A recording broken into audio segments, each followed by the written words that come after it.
आज आपका stages of seed germination के क्या क्या स्टेजेस होते हैं, मीन्स कैसे कैसे सीड हमारा जर्मिनेट करता है।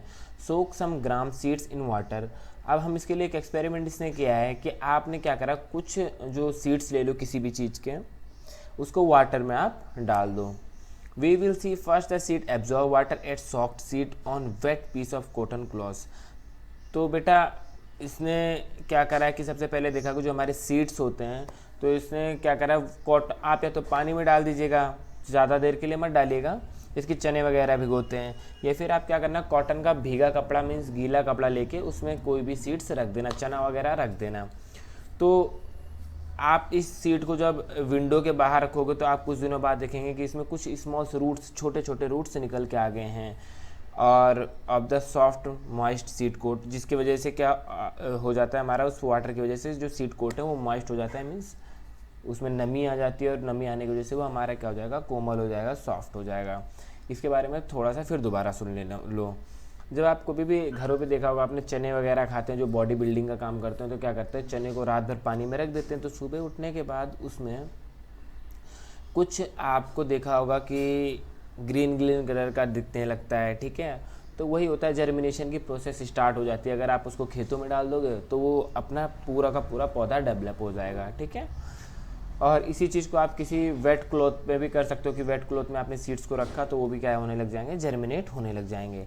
अब बेटा जब वेट क्लॉथ में रखते हैं या फिर वाटर में रखते हैं, तो जो उसका सीड कोट होता है बाहर का, सीड का जो सीड कोट होता है बाहर का, वो काफ़ी हार्ड होता है, बट उस वाटर की वजह से, उस मॉइस्चर की वजह से जो उस कॉटन में था, उसकी वजह से वो क्या हो जाता है, सॉफ्ट हो जाता है, ठीक है। Later should also come out. The tiny roots grow downward while then upward root towards the sunlight. This tiny plants with seed leaves is called a seedling become a new plants. तो बेटा इसमें ये चीज़ें लिखी हैं कि अगर आप काफ़ी दिनों तक उस सीड को ऐसे रख दें तो उसके ऊपर की तरफ पत्तियों वाला सिरा निकलता चला जाएगा, नीचे की तरफ रूट्स निकलते चले जाएंगे, धीरे धीरे वो नन्हा पौधा बन जाएगा। नन्हा पौधा को हमने क्या कहा था, सीडलिंग बताया था, और सीडलिंग धीरे धीरे किस में चेंज हो जाएगा, न्यू प्लांट में चेंज हो जाएगा।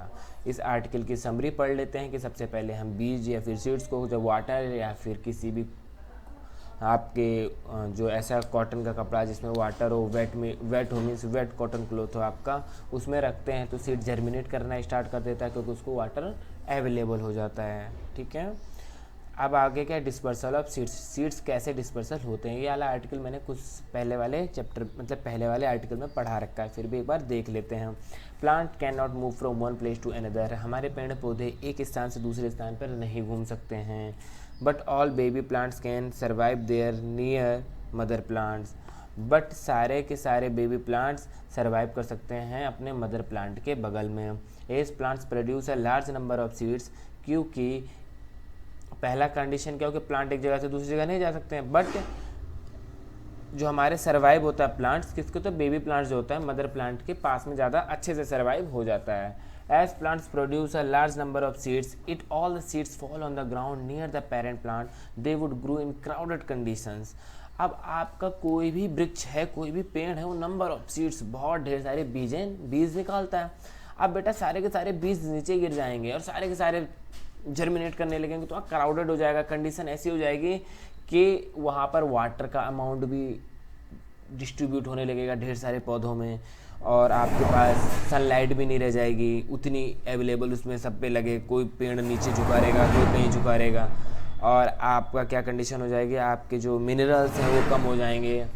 तो ऐसी कंडीशन में क्या कि जहाँ पर ढेर सारे बीजों को हमने एक साथ रख दिया तो क्राउडेड कंडीशन हो गई, तो वहाँ पे सारे प्लांट्स डेवलप नहीं हो पाते हैं, ठीक है।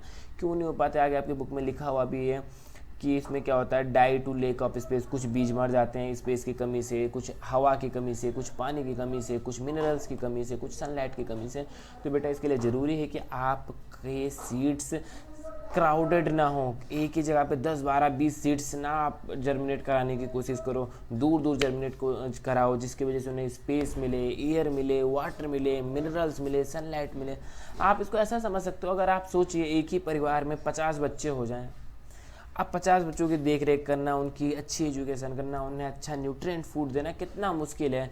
और ऐसा तो बहुत अमीर लोग ही कर सकते हैं। अगर मिडिल क्लास फैमिली के बच्चे हैं तो सब हर कोई अच्छे से क्या नहीं हो पाएगा, डेवलप नहीं हो पाएगा। Just in order to overcome such situation to be disperse, in other word the process of spreading of seeds called dispersal of seeds. तो बेटा इस चीज़ से बचने के लिए हम क्या करते हैं, सीड का डिस्पर्सल करते हैं, सीड्स का फैलाव करते हैं। तो बेटा ये हम नहीं करते हैं, कुछ का तो हम भी करते हैं, क्योंकि हम भी भगवान के बनाए हुए इंसान ही हैं। हम भी देखो, सारे दुनिया में जितने भी आपकी सजीव चीज़ें जिसमें जीवन है उसको दो ही चीज़ों में डिवाइड किया गया है, एनिमल्स एंड प्लांट्स। हमको भी एनिमल की कैटेगरी में, जो ह्यूमंस होते हैं वो एनिमल्स की कैटेगरी में होते हैं, और प्लांट्स आपको पढ़ ही रहे हो, प्लांट्स वो हो गए जो मूव नहीं कर सकते, और जो मूव कर सकते हैं उन्हें किस कैटेगरी में रख देते हैं, हम एनिमल्स की कैटेगरी में रख देते हैं।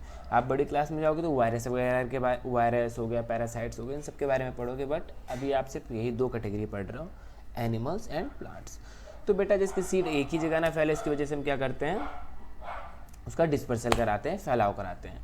अब किस किस वजह से डिस्पर्सल होता है, पहला डिस्पर्सल बाय विंड।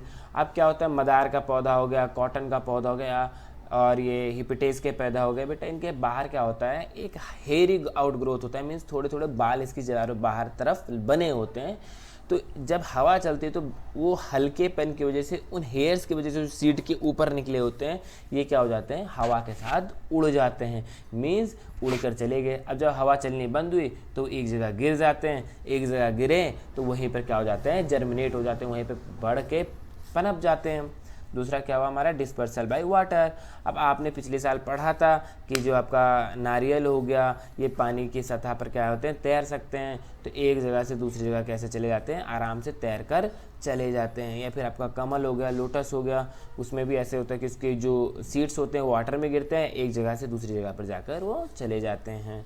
अब वाटर से एक जगह से दूसरी जगह पर कैसे जाएंगे, अब पानी में कोई बीज गिरा, वो पानी थोड़ी देर बहा के ले गया कहीं पर, और फिर उसने किनारे पे उस सीड्स को डिस्पोज कर दिया, फेंक दिया, और वो सीड वहीं पे जर्मिनेट कर जाएगा। Dispersal by explosion.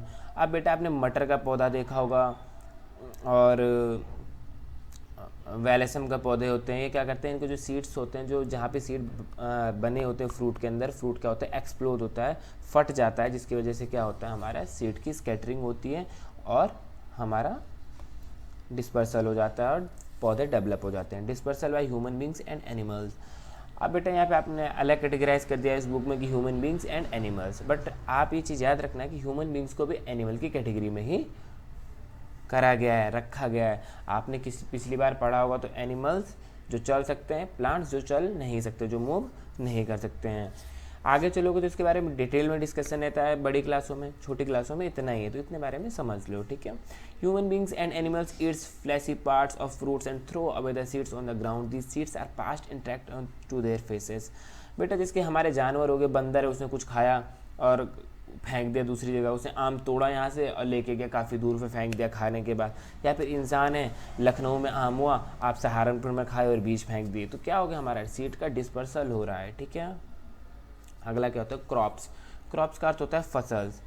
अब पेड़ पौधों का डिस्पर्सल तो अपने आप भी होता है और हम लगाते भी हैं, बट बेटा क्रॉप्स जो होती है हमारे अधिकतर क्या होते हैं दुनिया में, हम प्लांट ही करते हैं। और क्रॉप्स क्या होते हैं, वो चीज़ें होती हैं जिसकी वजह से हम जीवन जी सकते हैं। क्रॉप्स की वजह से हम, क्रॉप्स के बिना हम जीवन जी ही नहीं सकते हैं, ठीक है। क्रॉप्स हो गए आपकी गेहूँ, चावल, ठीक है। तो क्रॉप्स बोने के लिए आप क्या करते हैं, सीड तो अपने आप किसी एनिमल ने फेंका वहीं पे डेवलप हो गया, बट क्रॉप्स को बोने के लिए आप क्या करते हैं, सॉइल्स को प्रिपेयर कराते हैं उसकी रिक्वायरमेंट के अनुसार, ठीक है। क्यों कराते हैं, क्योंकि डिफरेंट प्लांट डिफरेंट क्लाइमेट में होता है, डिफरेंट सीजन में होता है, डिफरेंट काइंड्स ऑफ सॉइल्स में होता है, अलग अलग मिट्टी में होता है। जैसे कि धान बो रहे हो आप, तो आप क्या करते हो, पहले खेत को सींचते हो और फिर कुछ दिनों तक उसे पड़ा रहने देते हो, फिर उसमें बोने के बाद उसे आप क्या करते हो, प्लक आउट करके उसको अलग अलग जगह बोते हो, उसे उखाड़ करके अलग अलग जगह बैठाया जाता है धान की खेती को। वहीं गेहूं को एक ही बार बो दिया, वो डेवलप हो जाता है। तो इसके अनुसार हम क्या कह सकते हैं कि सिचुएशन के अनुसार हम क्रॉप्स को देखभाल करते हैं। Crops like rice and jute grow well in clayey soils, they hold plenty of water. जो हमारा जूट हो गया और बेटा राइस हो गया, इसको होने के लिए बहुत ही ज़्यादा पानी की आवश्यकता होती है, ठीक है। और सीडलिंग एंड ट्रांसप्लांटेड। ट्रांसप्लांटेड का अर्थ क्या हो गया आपका कि एक जगह से, पहले तो क्या हुआ, हमने एक ही जगह बो दिया, बट जब वो सीडलिंग थे, नन्हे नन्हे पौधे थे, तो उनको एक जगह से उखाड़ा और दूसरी जगह दूर दूर बैठा दिया, जिसकी वजह से उन्हें स्पेस मिल जाए, तो उसे क्या कहते हैं, ट्रांसप्लांटेशन कहते हैं, ठीक है। The field have to flood with water, most rice is grown in around the West Bengal. अब हमारे बंगाल जो है वहाँ पे पानी बहुत ज़्यादा होता है, इसकी वजह से वहाँ पे क्या होता है, चावल बहुत ज़्यादा डेवलप होता है। आज की क्लास इतनी ही, बस एक्सरसाइज कल करेंगे। आपको जो भी चीज़ समझ में ना आए आप कमेंट सेक्शन में टाइप कर सकते हैं, मैं उसके रिलेट में दूसरी वीडियो अपलोड कर दूंगा या फिर आपको कमेंट सेक्शन में ही इसका आंसर दे दूंगा।